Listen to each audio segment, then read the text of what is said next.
So we're then off to Canyon Lodge. So this is the entrance to Canyon Lodge. So we're starting with the most expensive accommodation now. Beautifully laid out. It's an old colonial style building that's been done up in its original form. It used to be a farm. Got this beautiful area up front that they manicure. Then you go in, got the reception, souvenir area, bar, restaurant, and this is how the chalets are laid out. So each of these individual rooms, some of them family rooms, some of them twin rooms, all in this beautiful area. It's nice and quiet. You've just got the walkways, and you have sometimes animals wandering around them. Little table outside. So inside, as you can see, the rooms, they're nice. They're just a little bit smaller than some of the other rooms. But again, you've got everything you need. Tea, coffee, come through to the bathroom. Again, quite small and compact. This is one of the rooms which is built with around a whole bunch of boulders. So you actually go downstairs into this room, and 3 of the walls are actually big boulders in the area. Very nice and characterful, but yeah. And then you go downstairs to the bathroom. And this is the swimming pool at the lodge that I was talking about.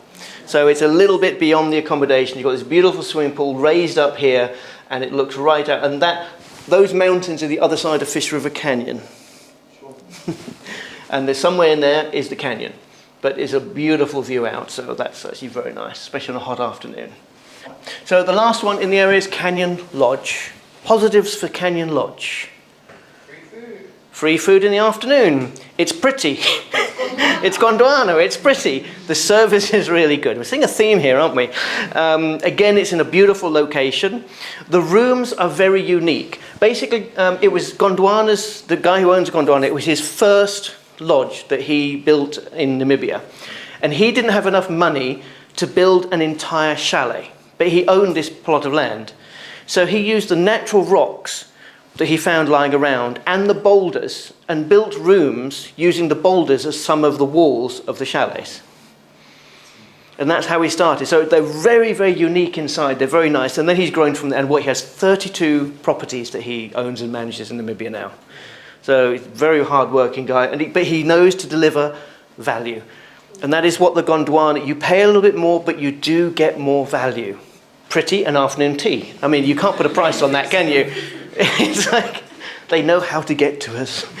There's other positives of staying at Canyon Lodge. Again, it's a great location. It's very close to the viewpoints in the right area. They also have a swimming pool with a fantastic view. They've built it away from the lodge, so it's a little bit away, but then it's like almost an infinity pool that then looks out into the desert towards the canyon. So it's a beautiful view.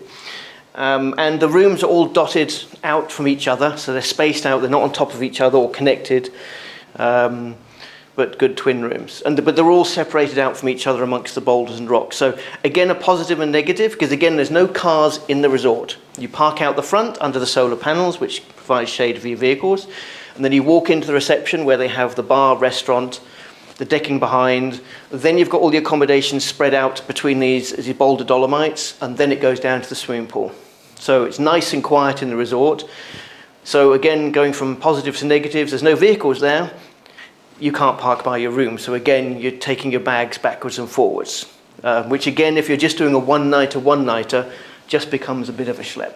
It is the most expensive in the area. So on to the negatives. So yes, so beautiful location, spaced out chalet, swimming pool with a fantastic view, quality, well-equipped room. The rooms are a bit smaller because they were built originally as one of their earlier things. Excellent service, afternoon cakes, no vehicles beside the rooms. All of the rooms are pretty much open plan. So if there's 2 bedrooms in the family room, there might be a rock between you and the other bed. And also, they're not all on the same level. So some of them have steps up and down because they were literally built into the natural environment. So some of the newer ones are on one level, but it's not steep up and down, but there's 1 or 2 steps to every single room in some kind. And inside, they're not that spacious, but they are very comfortable.